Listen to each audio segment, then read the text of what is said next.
no supply issues. And not only that, they can basically, get wholesale discounts if they have any liquor licensing. Wow. If they're like an industry professional. So you know all of that side. I just speak the language. Well, I was just checking my phone because... Please. We should talk. Yeah. Well, my old man, I hate to bring him up all the time, but he messaged me about a month ago to say, someone told me about some sort of Japanese whiskey, and he told me the name, and I was actually looking up on my phone, which starts with an M, or it's like a Daimaru? That's that a whiskey? department store. No, it's not that. But Daimaru... Daye? No. Daye, That's another department store. Yeah. No, but so the word on the street, Japanese whiskey, hey? Yeah, it is. And it's the most photographed alcohol in the world. It's it's the biggest. It's a clear-ass label definitely every tell. time. Yeah, it's the most photographed alcohol in the world, and it's actually the most, like screenshotted. I'm drinking this right now. Right. Like It's so cheap in Japan. How Have long you been to has it been Japan? Massive. No, I'm going there in April. Man, How long has this been going? How long has this trend been going on for? The trend's probably here on the Gold Coast has probably been going for about 2 to 3 years, I dare say. Yeah. But it's been obviously in Melbourne a little bit longer than that, just like the gym bars that are coming up here right now and the gym movement. So, it's another movement, You see it as a growing movement? Yeah, totally. Because the beauty about Japanese is they're perfectionists. I know, right? With everything they do. Yeah. And they limit supply and demand because they're purists, and that's what creates this exquisite, exclusive product, which everyone's just going bonkers for. I mean, they've just, taken out one of the best whiskies in the world over Scottish whiskey. So the Scots have got their panties in a knot, which is funny because I'm half Scottish as well. So, and we look after Scotch whiskey as well. Like, I actually look after Scotch whiskey, and I much prefer Japanese whiskey. I mean, Japanese whiskey, I don't have a beard. I'm not a hipster, but I can appreciate Japanese whiskey. That's okay. I look Asian, but I've actually got Scottish and Irish in me as well. I love it. And my son was born on St. Patrick's Day. So we're all bitses and we're all mixing. Nikki, what do you think about this? What? All right, I remember, like I said, I was at the Backpage Sports Bar. So that was 2002, I think, which is a long time ago. Okay, at that time, you could only have, Backpage was kind of a rarity. You couldn't, Terry Morris owns that place, okay, Sirame. That was I don't know how he got through that loophole, because back in that day, to have a bar, you had to have some sort of like bottle shop attached to it. Remember that rule?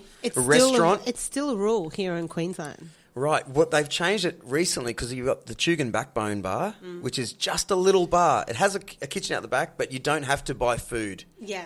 You remember those days? Yeah. Right. So, which is different to Melbourne. Melbourne, you can have hole in the walls, which is kind of like the way we're going here on the Gold Coast. Probably thanks to Tom Tate. I'm sure he's pushed that a little bit. Right.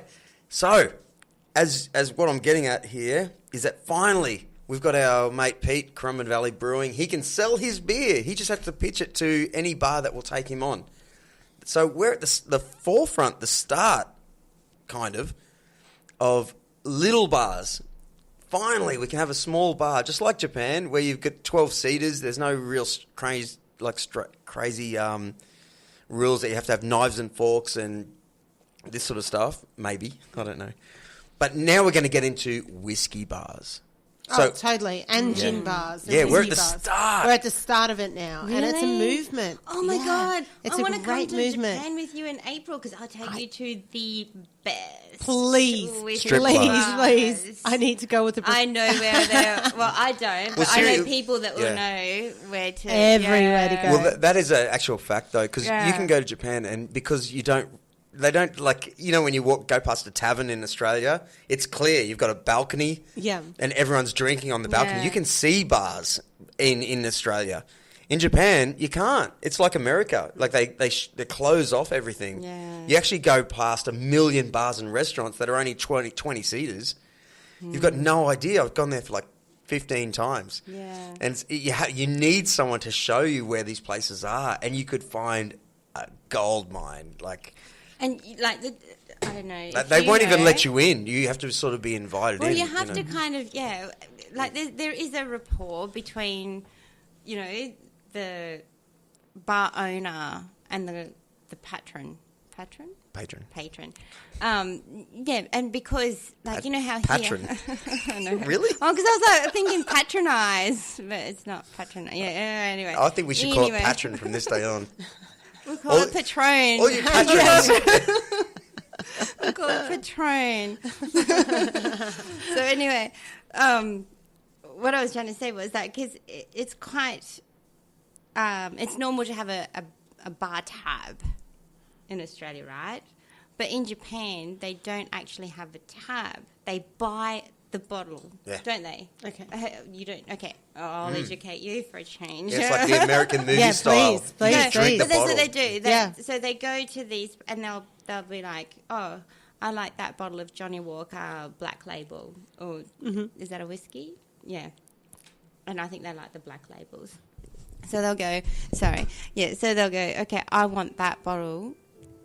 That's a sad song. Oh, that's perfect. I want a black label to cuddle up with, and I want to cry in the corner. So they'll pay. So that person will pay for that bottle, and that just sits there. And every time he wants the a movies, drink, a barman will top it up for you. Yeah, and it And you comes put from the down your bottle that money, he's bang. already paid Yeah. for. And that's how it works. And sometimes they'll have like the girlies that encourage people to buy Of bottles. course. Yeah. Yeah. But and that's sorry. It's a cool. I like it. It's a great I concept. 100% It's agree with you, wonderful. Rika. It's wonderful. Then they have to go back and drink the rest of the bottle and that kind of stuff. Yeah. Right? Yeah. That's the way that is. They do it in Yeah. Asia. We do it. We always have to put our money Malaysia. up front. We have to stand up and buy the drink. And Yeah. see, Yeah. this is what I was saying in the last podcast. We came from convicts. Yeah. Maybe it's They don't trust us, man. It's like they know we're going to run out of the bar. Like, put your money where your mouth honestly is. in Otherwise, Japan, you're not getting a drink. You buy that and they'll top it up for Yeah, you, just yeah, like yeah. you're in the movie, and you have sort of certain trust between you and the bar. And You get come to back really and know we'll be here tomorrow. Mama-san, you know. But I Yeah, find yeah. that I don't know. I just find that system is a little bit more transparent because you know how much that bottle's going to cost you. You've paid for it. And you know that every drink you ask for is coming from that bottle. And you know that the person's going to say, hey, you've only got this much left now, you know? That's right. Whereas when you put $200 behind a bar, it's up, like, you know, I don't it's know up anyone to who their does tabs, discretion, though. isn't it? Yeah. Like they might decide it's happy hour. Yeah, but or they might decide that happy hour is finished. Okay. And it's like, Do you actually do tabs, though? I'm from the land of no tabs. Like, I buy every drink. I do that because I Do you don't do trust tabs? tabs for the reason. Tabs are more like a business idea, I've always thought. The only time Yeah, I if I'm do it- taking out But you customers, can't I'll do a trust, tab. can't trust the bar people, necessarily. No, you can't. No, not really. Of course not. No. No. And there's always a No, dispute. you can't. Yeah. You can't. Well, It's like, what? Yeah. Looking Yeah, at so them awkwardly. see, I have a convicts. feeling. Yeah, no, I reckon the people behind the bar are the convicts because it's that they think they can take advantage of people who are drunk. When it should be the other way around. They should have the duty of care, but they don't. They take advantage. Well, it was like this at the back page. Someone would have a bar tab for a party, but then in came some other guys, and they were like, "Yeah, I'll have a bourbon and coke." And someone else goes, "Are you in the party?"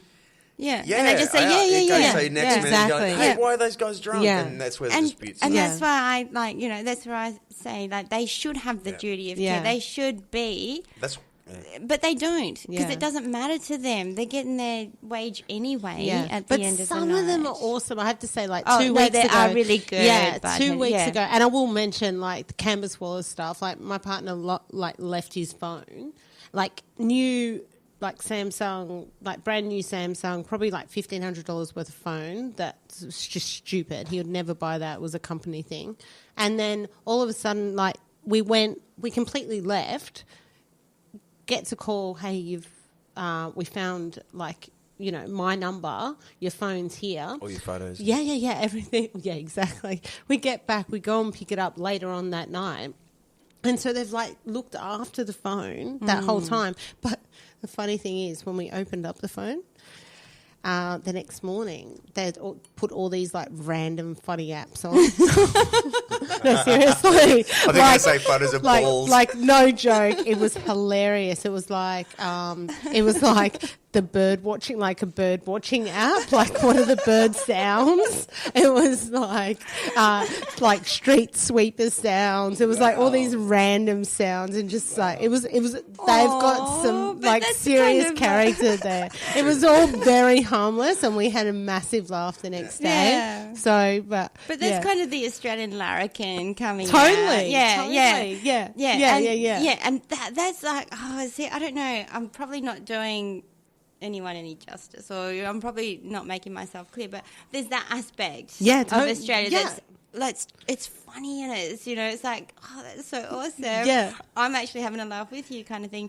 But then there are. But you're right. Like they'll go up and take the piss and go, oh, like let's just go get a whiskey on their tab because it's like fun, and then all of a sudden it's like $800. Yeah, and it could be the $800 that you spent the last 3 years trying to save for your 18th birthday or something, You've got a point. Yeah. I wonder where it went so crazy in Queensland, though, to have to make taverns. Like, the real reason we're talking about this is because they created taverns. So all the movies we've watched where you put down your 50 and you at the end, after you've been drinking that bottle of whiskey that they've been topping up all night, put down your 50 and you're out of there. But in Australia, we've got huge taverns that are, it's only on the Gold Coast now that we've created these little hole-in-the-wall places. Wonder who started that?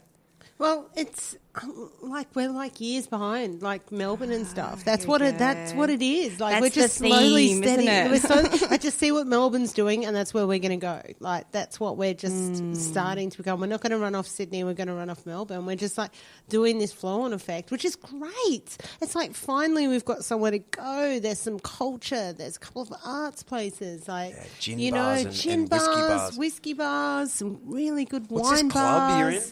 It's just awesome. What's this Japanese? All right, so basically, so Whiskey Whisperer, they call me, right? So basically, I am not a whiskey expert by any means. I love wine. Wine is my passion. Whiskey actually is my passion. But you know what my passion is filling a supply and demand. And so I just saw this hole, and through associates, I've amazingly being able to fall in this pit of incredibleness where I can just access hundreds of whiskies, Japanese whiskies, directly from Tokyo. They get sent all over the world. And so I look after the wholesale department in Australasia. And I basically can give them a code where they get a discount and they can access these whiskies, because you just can't just go online and go, I can buy this. So I give them a little code. That's why it's like Whiskey Whisperer. I give them a little code, and I whisper them a little code, and then they can access hundreds of whiskies at their fingertips and get a discount at the same time. So, but they have to be industry. A lot of money. But I am definitely not a whiskey expert. I haven't been to Japan. I'm going to Japan in April. But you would be a goddess. I know enough. I know enough to get me through. And do you have a contact over there? Yes, of course. So I work with a company called Japanese Quality Whiskey Society. Yeah. So our warehouse is in Tokyo and also Sydney and Melbourne. So. Okay. Do you find yourself speaking to Japanese people in Australia? Yes. A couple of my best mates are Japanese. So yeah. I've got it. We're pretty cool, hey? Very, very cool. Very, very cool. You just need to shake them a couple of times to rattle the energy in them, and then they run free. Exactly. Because, you're in Australia, mother. I know. Oh, okay. Oh, all right. Yeah. I get that. Nikki, put her there. You're a champion. Never forget that. Right. Just one more question, please. No, there's 20 more questions. Come on. I know, but because this has been playing on my mind since she first mentioned it right at the beginning. Okay. You said, so champagne bubbles are created in the bottle